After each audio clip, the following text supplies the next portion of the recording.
अस्सलाम वालेकुम students, first year biology chapter number 6 और इस चैप्टर का ये तीसरा लेक्चर है जिसमें हमने साइज और शेप ऑफ बैक्टीरिया को सीखना है। स्टूडेंट्स आगाज़ लेते हैं diversity in shape of bacteria से। तो जो हमारी बुक में कंटेंट है मैंने उसको 3 पार्ट्स में ब्रेक कर दिया, स्मॉलेस्ट इन साइज, इंटरमीडिएट और largest in size.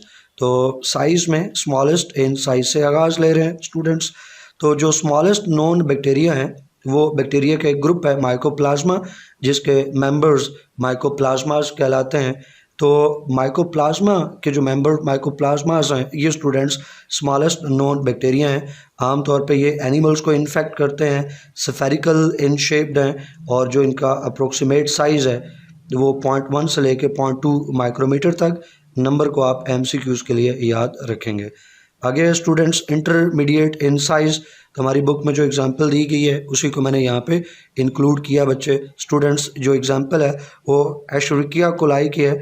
एशरिकिया coli rod shape bacterium है और इसकी जो लेंथ है तकरीबन 7 माइक्रोमीटर और जो इसका डायमीटर है 1.8 माइक्रोमीटर है। इसके बाद है जी लार्जेस्ट इन साइज बैक्टीरिया। तो एक ग्रुप है बैक्टीरिया का, स्पारोकीट्स इनको कहते हैं। तो कुछ स्पारोकीट्स जो हैं वो 500 माइक्रोमीटर इन लेंथ तक पहुंच जाते हैं। स्टूडेंट्स आपकी जो नेकेड आई है, अनएडेड आई है, ये राउंड अबाउट 200 माइक्रोमीटर तक चीज़ों को देख सकती है। अब डिफरेंट टेक्स्ट बुक्स पे अगरचे इसका ह्यूमन जो रिजॉल्विंग पावर है उसका नंबर डिफरेंट हमें मिलता है, लेकिन एक जो रफ नंबर है, एवरेज नंबर है, तो 200 माइक्रोमीटर। तो ये चूँकि 500 माइक्रोमीटर इन लेंथ है तो इसका मतलब है कि नेकेड आई में ये विजिबल है। इसी तरह जो लार्जेस्ट बैक्टीरिया का अगर हम जिक्र करें तो एक ग्रुप है बच्चे इपोलोपीसियम। इपोलोपीसियम जो है जीनस है, इसके जो मेंबर्स हैं they are visible to naked eye. इनका जो साइज़ है तकरीबन 600 माइक्रोमीटर इन लेंथ और 80 माइक्रोमीटर इन थिकनेस। तो ये आप नेकेड आई से इन्हें देख सकते हैं एपोलोपीसियम के मेंबर्स को। तो ये था diversity in size of bacteria. अब हम बात करते हैं diversity in shapes of bacteria.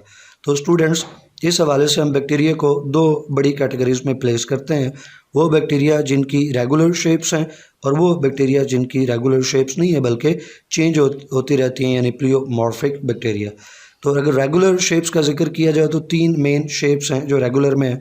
Spherical shape bacteria कोक्साई कहलाते हैं, रॉड शेप बैक्टीरिया बेसिलाई और स्पाइरल शेप यानी स्प्रिंग की तरह नज़र आने वाले बैक्टीरिया स्पाइरलाई कहलाते हैं। फिर प्लियोमॉर्फिक बैक्टीरिया, ये वो बैक्टीरिया हैं बच्चे जो अपनी शेप्स को चेंज करते रहते हैं। इसमें एग्जांपल हेलिकोबैक्टर पायलोरी की है। हेलिकोबैक्टर पायलोरी ये वो बैक्टीरियम है जो ह्यूमंस में स्टमक इन्फेक्शन काज करता है। तकरीबन 50 to 60% जो स्टमक इन्फेक्शंस हैं उनके पीछे ये बैक्टीरियम है हेलिकोबैक्टर पायलोरी। तो ये स्टूडेंट्स अपनी शेप चेंज करता रहता है। आपको ये हेलिक्स शेप यानी स्प्रिंग की तरह भी मिलेगा और इसके अलावा आपको ये स्फेरिकल शेप में भी मिलेगा। ऐसे बैक्टीरिया को हम प्लियोमॉर्फिक बैक्टीरिया का नाम देते हैं। स्टूडेंट्स ऊपर जिन 3 रेगुलर शेप्स का हमने जिक्र किया यानी कोक्साई, बेसिलाई, स्पाइरलाई, अब 1 बाय 1 हमने इन तीनों शेप्स की डिटेल्स को इस तरह से पढ़ना है कि अगर एग्ज़ाम में लॉन्ग क्वेश्चन आ जाए तो हम बेहतरीन तरीके से इसको प्रेजेंट कर सकें। तो आगाज़ लेते हैं स्टूडेंट्स कोक्साई यानी स्फेरिकल शेप बैक्टीरिया से और हमारी पहली हेडिंग होगी इंट्रोडक्शन की। और हमें इन्हें पहले डिफ़ाइन करना है कि कोक्साई क्या है। तो हम डिफ़ाइन करेंगे कि spherical shape bacteria are called cocci. Cocci अकेले अकेले आमतौर पे नहीं मिलते, ग्रुप्स में मिलते हैं। वो ग्रुप 2, 4, 8 या इससे ज़्यादा नंबर ऑफ सेल्स का भी हो सकता है। अगर आपने फ़र्क करना है तो आप किस चीज़ को बुनियाद बनाओगे, आप देखोगे कि सेल डिवीजन की प्लेन क्या है और ग्रुप में कितने नंबर ऑफ सेल्स हैं।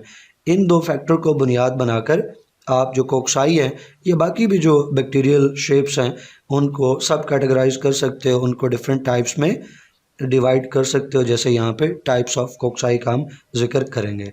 तो सबसे पहले बच्चे डिप्लो कोक्साई एंड स्ट्रेप्टो कोक्साई। जैसे डिप्लो का नेम सजेस्ट करता है, डिप्लो 2 के लिए डिप्लो में अगर प्लो आपको तंग कर रहा है तो पीछे DI को देख लें आप, DI डाई, वो तो आप 2 के मीनिंग में जानते हैं। डिप्लो मीन्स 2 या डाई मीन्स 2। तो यहाँ से आपको याद रहेगा कि ये स्फेरिकल बैक्टीरिया हैं लेकिन 2 मिल कर रह रहे हैं, यानी एक पेड़ बन रहा है। तो अगर दो स्फेरिकल शेप बैक्टीरिया पेड़ की फॉर्म में मौजूद हैं तो इनको हम डिप्लोकोक्साई का नाम देंगे, और अगर पेड़ बनाने के बजाय वो चेन बना रहे हैं तो इनको हम स्ट्रेप्टोकोक्साई का नाम देंगे। स्ट्रेप्टो चेन के लिए तो streptococci chain of spherical shaped bacteria. अब दिलचस्प बात यह है कि डिप्लोकोक्साई और स्ट्रेप्टोकोक्साई दोनों ही सिंगल प्लेन के अंदर डिवीजन के नतीजे में फॉर्म होते हैं।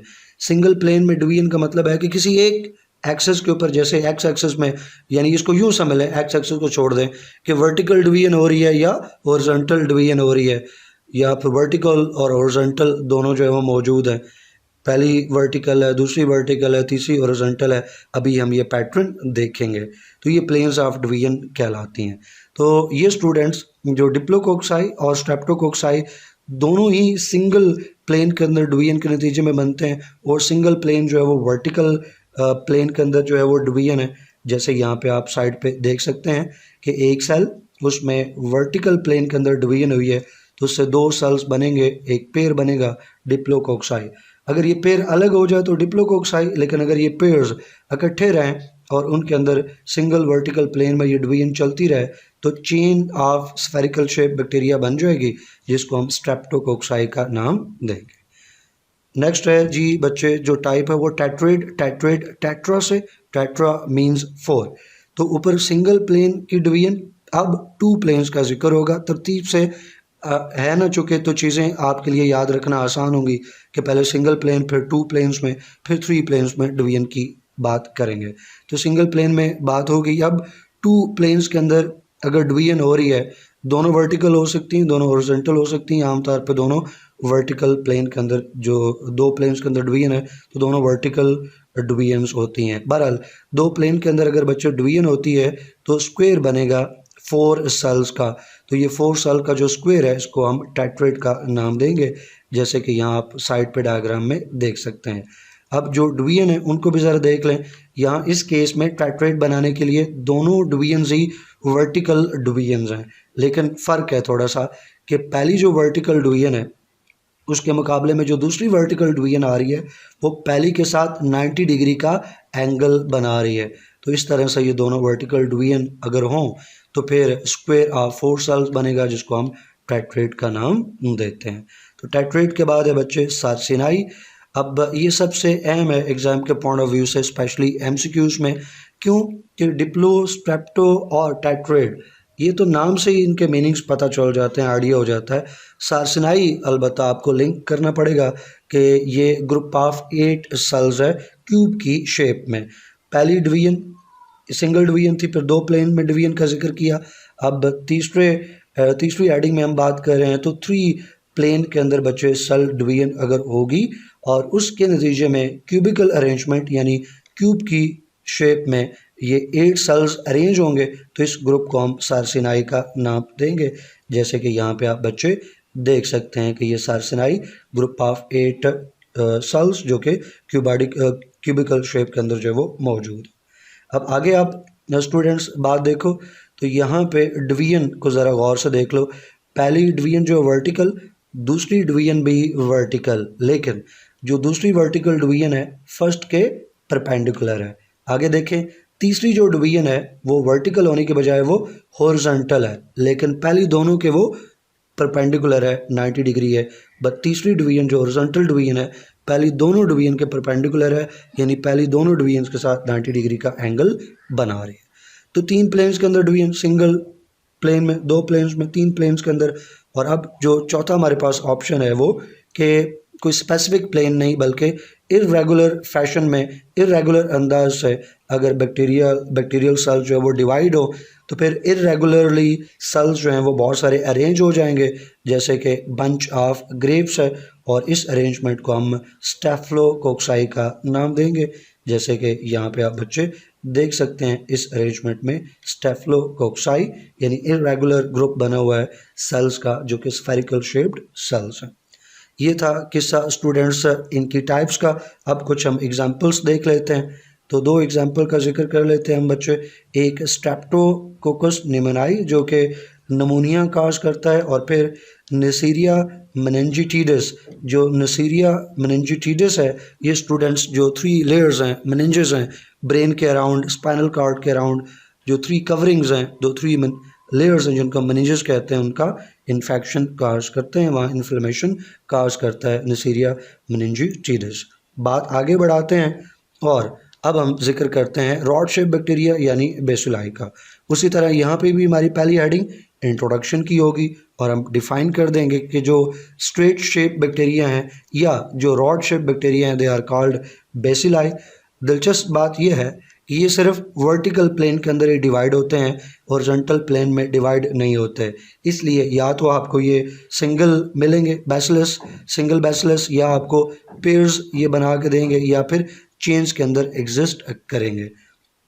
तो जिस तरह 4 का ग्रुप है, 8 का ग्रुप है, वो आपको यहाँ पे नहीं मिलेगा।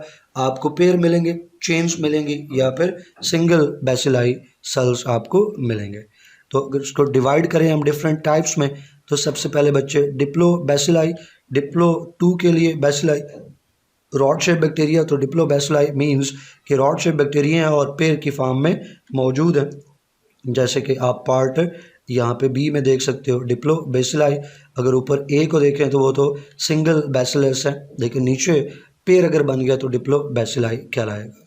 स्ट्रेप्टो बेसिलाई आसान है, स्ट्रेप्टो मीन्स चेन, तो बेसिलाई रॉड शेप, तो रॉड शेप बैक्टीरिया के अगर बच्चे चेन बन जाए तो उस चेन को हम क्या नाम देंगे, स्ट्रेप्टो बेसिलाई, जैसे यहाँ साइड पे आप डायग्राम में देख सकते हैं। फिर एक दिलचस्प और टाइप है कोको बेसिलाई। कोको बेसिलाई हैं तो रॉड शेप बैक्टीरिया, लेकिन इनके जो एंड्स हैं ना वो राउंड हो जाते हैं, स्फेरिकल हो जाते हैं, इसलिए हम इनको कोको बेसिलाई कहते हैं। जैसे यहाँ आपको बताया गया कि ये रॉड शेप बैक्टीरिया हैं, लेकिन इनके जो एंड्स हैं वो स्फेरिकल हैं, दैट्स वाई हम इनको कोको बेसिलाई का नाम देते हैं, कोको बेसिलाई। अब बेसिलाई में इन जनरल कुछ एग्जांपल्स हम देख लें स्टूडेंट्स, तो उसी तरह 2 एग्जांपल्स का यहाँ पे हम जिक्र करेंगे। एक है students Escherichia coli, Escherichia coli short form में इकोलाई भी इसको कहते हैं, और दूसरी एग्जांपल है सोडोमोनास। तो रॉड शेप बैक्टीरिया के बाद अब जो तीसरी रेगुलर शेप कैटेगरी बनती है बैक्टीरिया की, वो स्पाइरल शेप बैक्टीरिया हैं, स्प्रिंग की तरह नज़र वाले बैक्टीरिया हैं, यानी स्पेरोलाई, जो कि स्पाइरल शेप बैक्टीरिया। तो यहाँ पे भी हेडिंग हमारी पहली इंट्रोडक्शन की ही रहेगी स्टूडेंट्स। तो जो स्प्रिंग की तरह नज़र आने वाले स्पाइरल शेप बैक्टीरिया हैं, दे आर कॉल्ड स्पेरोलाई, और ये आपको सिंगल भी मिलेंगे, जैसे ऊपर बेसिलाई के केस में ये भी आपको सिंगल मिलेंगे, और कभी कभार ये आपको कॉलोनीज की फार्म में भी मिलेंगे, ये कॉलोनीज भी फार्म करते हैं। तो फिर दूसरी हेडिंग हमारी टाइप्स की बनती आ रही है, तो यहाँ पे भी टाइप्स की होगी, टाइप्स ऑफ स्पेरोलाई। तो इसमें स्टूडेंट सबसे पहले है जी स्पायरोकीट्स, प्लूरल में इसको स्पायरोकीटीज भी पढ़ते हैं, स्पायरोकीट्स भी आप इसे पढ़ सकते हैं। स्पायरोकीट्स जैसे ऊपर जब हम साइज़ का जिक्र कर रहे थे तो ये वहाँ पे इनका जिक्र आया। स्पायरोकीट्स ये स्टूडेंट्स थिन है, फ्लेक्सिबल स्पाइरल शेप बैक्टीरिया हैं, और चूँकि थिन है, फ्लेक्सिबल शेप्ड हैं, तभी हम इन्हें स्पायरोकीट्स का नाम देते हैं। और इसमें एग्जांपल जो है वो ट्रैपोनीमा बैक्टीरियम की है। अब ट्रैपोनीमा साथ इसके जो स्पीशीज़ है पैलिडियम, तो ट्रैपोनीमा पैलिडियम जो है वो पूरी एग्जांपल हो जाएगी। इसके बाद दूसरी टाइप है स्पाइरलम, या स्पिरुलम भी इसको कुछ लोग पढ़ते हैं, जैसे आपको अच्छा लगे। तो जो स्पाइरलम है स्टूडेंट्स, ये स्पायरोकीट्स के मुकाबले, स्पायरोकीट्स तो थिन है, ये जो है रिलेटिवली थिक है, और ये रिलेटिवली रिजिड शेप्ड बैक्टीरिया हैं। वो थिन है, फ्लेक्सिबल है, ये जो स्पाइरलम है ये थिक और रिजिड है। स्पायरोकीट्स और स्पाइरलम का अगर आप डिफरेंस देखें ना, तो स्पायरोकीट्स थिन फ्लेक्सिबल, ये थिकर है, और ये रिजिड है रिलेटिवली स्पाइरलम।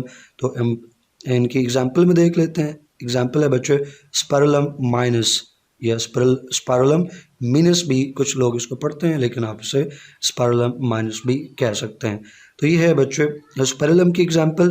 अब स्पाइरल शेप बैक्टीरिया में तीसरी और आखिरी टाइप बच्चे विब्रियो, जो कि बहुत मशहूर है, एग्ज़ाम के पॉइंट ऑफ व्यू से एमसीक्यूज़ में पूछ लिया जाता है कि जो कर्व शेप या कॉमा शेप्ड बैक्टीरिया उनको क्या कहते हैं, तो याद रखिएगा हम उन्हें विब्रियो कहते हैं।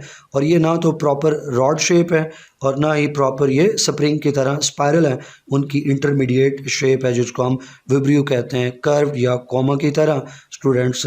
जिसमें एग्जांपल जो है वो विब्रियो कॉलरी की, जो कि कॉलरा डिजीज़ काज करता है। तो यहाँ पार्ट ए में आपको विब्रियो जो कॉमा शेप बैक्टीरिया है, स्पाइरल बैक्टीरिया के अंदर विब्रियो शेप आपको नज़र आ रहे हैं, फिर स्पाइरलम जो कि रिलेटिवली थिक हैं और रिजिड हैं वो, और फिर लास्ट के ऊपर वो स्पाइरल शेप बैक्टीरिया जो थिन है रिलेटिवली और फ्लेक्सिबल है, स्पायरोकीट्स। तो ये रहा स्टूडेंट्स ये पूरा टॉपिक जिसमें हमने डाइवर्सिटी इन साइज़ की बात की और डाइवर्सिटी इन शेप की बात की। आई होप कि आपको समझ आया होगा। आप वीडियो को लाइक करें, फ्रेंड्स और फैमिली के साथ शेयर करें। इंशाल्लाह नेक्स्ट वीडियो में मिलेंगे। टिल देन अल्लाह हाफिज़।